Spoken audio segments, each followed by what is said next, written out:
ಪರಮೇಶ್ವರ್ ಹಾಗೂ ಮಹದೇವಪ್ಪ ಸಭೆಯಲ್ಲಿ ದಲಿತ ಸಮಾವೇಶದ ಬಗ್ಗೆ ಪ್ರಸ್ತಾಪ ಅಂತೆ.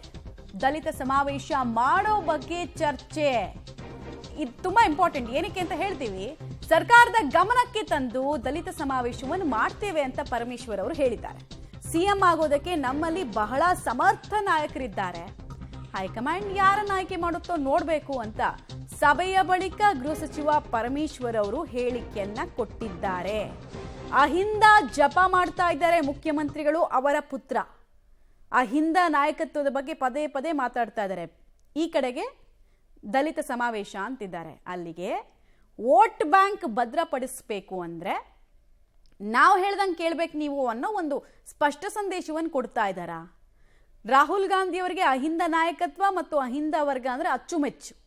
ಅಹಿಂದ ನಾಯಕರು ನಾವು ಅಂತ ಹೇಳೋ ಪ್ರಯತ್ನವನ್ನು ಮಾಡ್ತಾ ಇದ್ದಾರೆ. ಸ್ಪಷ್ಟ ಮೇಲೆ ಜಾಗ ಕೊಟ್ಟಿದ್ದಾರೆ, ಅದಕ್ಕೊಂದು ಬಿಲ್ಡಿಂಗ್ ಕಟ್ಟಬೇಕು, ಅದರಿಂದ ಏನಾದರೂ ಸೋಷಿಯಲ್ ವೆಲ್ಫೇರ್ ಡಿಪಾರ್ಟ್ಮೆಂಟಿಂದ ಸ್ವಲ್ಪ ಸಹಾಯ ಆಗ್ಬೋದು ಅಂತ ಹೇಳಿ ಅವರೆಲ್ಲ ಮೆಂಬರ್ಸು, ನಮ್ಮ ಡೈರೆಕ್ಟರ್ಸ್ ಎಲ್ಲ ಬಂದು ರೆಪ್ರೆಸೆಂಟ್ ಮಾಡಬೇಕು ಅಂಥೇಳಿ ಮಾನ್ಯ ಸಚಿವರ ಜೊತೆ ಸಮಯ ತಗೊಂಡಿದ್ರು.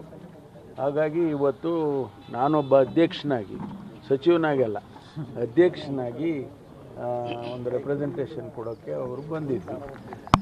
ತಿಂಡಿ ಸಮಯ ಅಲ್ವಾ, ಅದಕ್ಕೆ ಮಾದೇವಪ್ಪನವರು ಯಾವಾಗಲೂ ಒಳ್ಳೆ ತಿಂಡಿ ಊಟ ಎಲ್ಲ ಕೊಡ್ತಿರ್ತಾರೆ. ಹಂಗಾಗಿ ನಾಟಿ ಕೋಳಿನೋ ಯಾವ ಕೋಳಿನೋ ಎಲ್ಲ ಕೊಡ್ತಾರೆ. ಸೊ ತಿಂಡಿನೂ ಚೆನ್ನಾಗಿ ಕೊಟ್ಟರು, ತಿಂದ್ಕೊಂಡಿದ್ವಿ.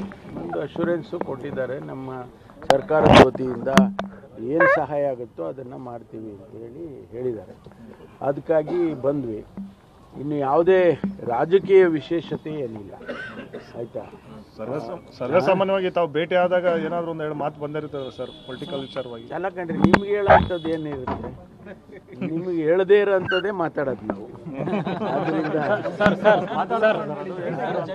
ನಿನ್ನೆ ಸತೀಶ್ ಜಾರಕಿಹೊಳಿ ಅವರು ನಾವೆಲ್ಲ ಸೇರ್ತಾ ಇರ್ತೀವಿ, ಒಂದು ಸಮಾವೇಶ ಕೂಡ ಮಾಡಬೇಕು ಅನ್ಕೊಂಡಿದೀವಿ ಅಂತ ಹೇಳ್ತಾ ಇದ್ರು. ಮುಂದಿನ ದಿನದಲ್ಲಿ ಮಾಡ್ತೀವಿ ಸಮಾವೇಶ. ಮಾಡೋದಕ್ಕೆ ಏನು ತೊಂದರೆ ಇದೆ?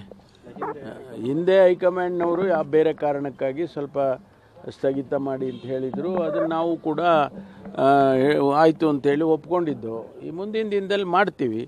ಪಕ್ಷದ ಹಿತದೃಷ್ಟಿಯಿಂದ ಪಕ್ಷಕ್ಕೆ, ಕಾಂಗ್ರೆಸ್ ಪಕ್ಷಕ್ಕೆ ದಲಿತ ಸಮುದಾಯ ಯಾವತ್ತೂ ಕೂಡ ಕಾಂಗ್ರೆಸ್ ಪಕ್ಷದ ಜೊತೆಯಲ್ಲಿರುತ್ತೆ.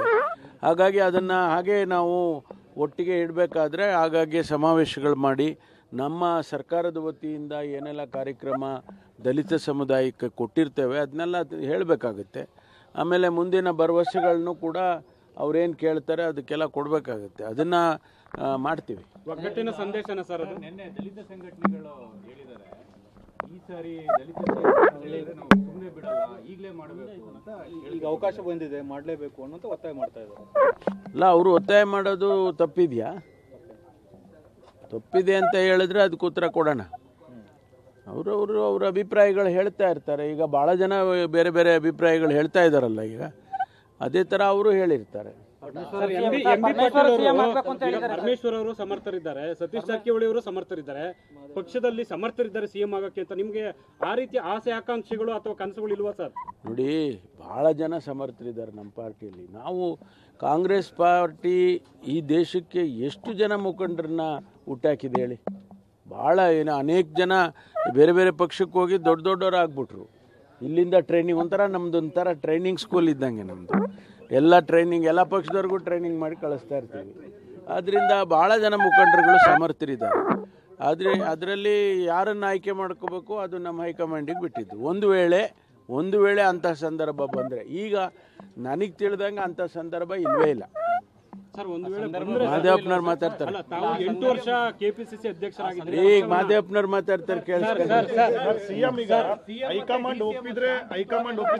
ಮಾದೇವಪ್ಪನವ್ರು ಮಾತಾಡ್ತಾರೆ, ಕೇಳ್ರಪ್ಪ.